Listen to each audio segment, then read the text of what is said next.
En base a tu propia experiencia, tus conocimientos y tus estudios, ¿cuál debería de ser el camino de Guatemala para ya no más fusiles, ya no más racismo y ya no más protestas?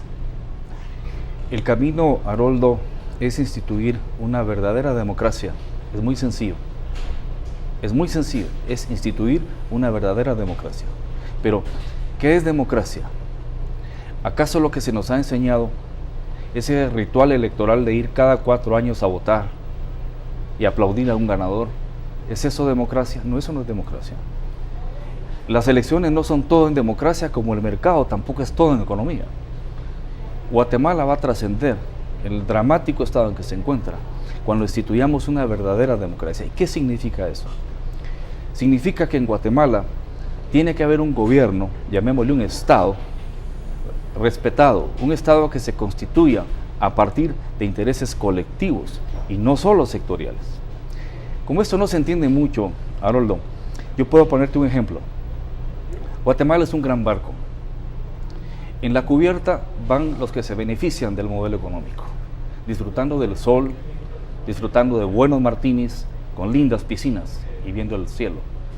En las máquinas, adentro del barco, van 14 millones de guatemaltecos sobreviviendo, con calor, con hambre, con problemas. Ese es el barco de Guatemala. Que algunos no lo quieran ver, pues es decir, en contra de la historia y la verdad. Pero ese barco, que tiene que tener un objetivo, un puerto de llegada, hoy está perdido en alta mar. El motor de ese barco, Haroldo, yo así lo veo, es el gobierno, es lo más importante, porque es la energía que va a propulsar esa nave hacia el objetivo donde vamos. Si eso lo hubiésemos entendido hace muchísimos años, Guatemala sería otra.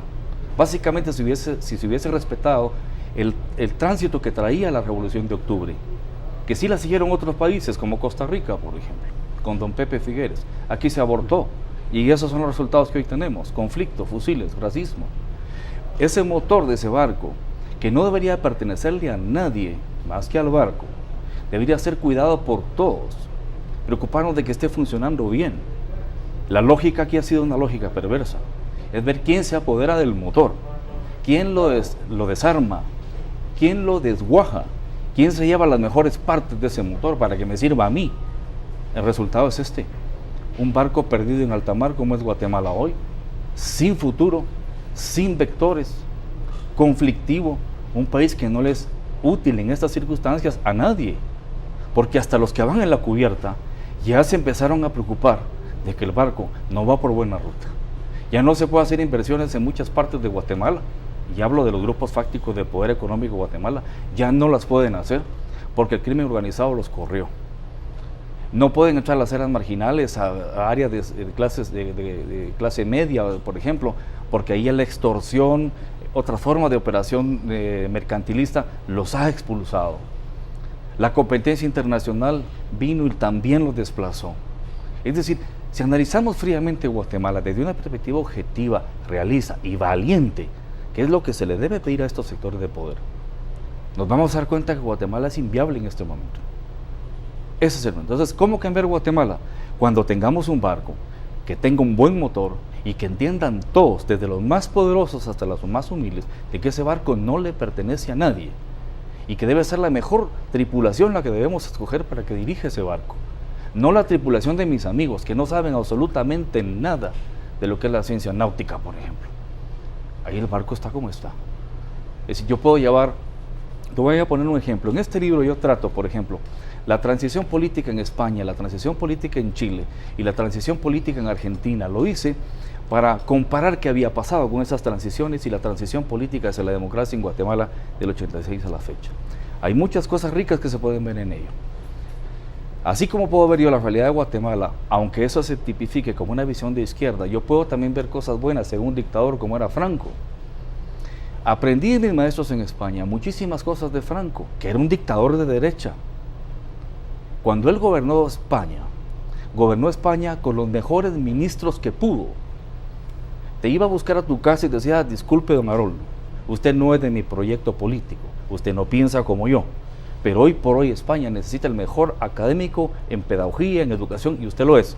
España lo necesita como ministro de educación. y tuvo precisamente un gobierno, no precisamente un gobierno franquista de derecha y conservador. Bueno, tuvo sus cosas buenas y sus cosas malas, pero hay que reconocer que hubo avances en ese momento. Entonces yo creo, Haroldo, que ya es tiempo de romper con esa estructura, como tú dices, del conflicto en Guatemala, de las visiones obtusas, que si se es de izquierda, que si se es de derecha, y hacer conciencia de que no vamos bien, que hay responsables, y que tarde o temprano, en un jurado o la historia, los va a juzgar. Dejemos eso para el futuro. Pero inmediatamente lo que hay que hacer conciencia es que Guatemala no va a salir del atraso en que está y el conflicto en que está si todos los sectores no entendemos que el gobierno no es monopolio de nadie en particular. Bueno, a mí me preocupa mucho el país, ¿no? Mira, yo conozco sectores empresariales muy comprometidos, muy responsables, que trabajan en sus áreas de influencia. Te digo esto porque creo que el país no todo es negro, no todo es blanco, hay sus zonas grises y que es responsabilidad al final de todos, ¿no? De quién más, de quién menos, no lo sé, pero sí siento que Guatemala sí necesita que todos en nuestras áreas de influencia actuemos, porque si no, como acabas de explicar, es un país sin norte, ¿no? Correcto. Lo que pasa en ese caso, Haroldo, y yo así lo interpreto, es que la tentación autoritaria ha estado presente en Guatemala permanentemente, desde siempre, desde las dictaduras, de la imposición de los gobiernos militares, y posteriormente se instituyó lo que he llamado la dictadura de los politiqueros del 86 para la fecha, ¿no? Que se reciclan, se mimetizan, se cambian del color de la corbata, pero al final es esa tripulación perversa a la que se le dice: maneje los aspectos legislativos, maneje los aspectos judiciales, maneje los aspectos ejecutivos, pero siempre y cuando se preocupe usted también de garantizar mis intereses sectoriales como grupo de poder.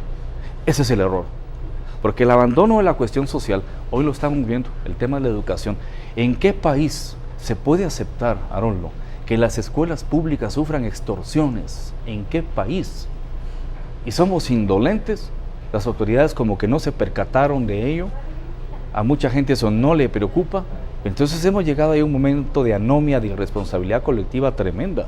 Yo más bien creo que el libro entonces aquí, como el de otro libro que se han publicado recientemente, están haciendo un llamado, un SOS, de que tenemos que tomar conciencia y enfrentar esta realidad con una visión totalmente distinta pero decidida para cambiar Guatemala. Bueno, estamos con el doctor Manuel Villacorta. Él escribió este libro, Fusiles, Racismo y Protesta. La idea es de que este libro venga a contribuir al debate sano de una realidad que nos ha golpeado durante muchísimos años. Ya aquí no es es un libro de izquierda o es un libro de derecha, no, yo creo que lo importante es que aprendamos a descubrir que el país de por sí no solo es complicado, sino que también hay líneas que podemos seguir para salir de la situación en la que parece que no pudiéramos, pero seguro lo vamos a hacer. Hacemos ya la última pausa comercial y regresamos en un momento con ustedes.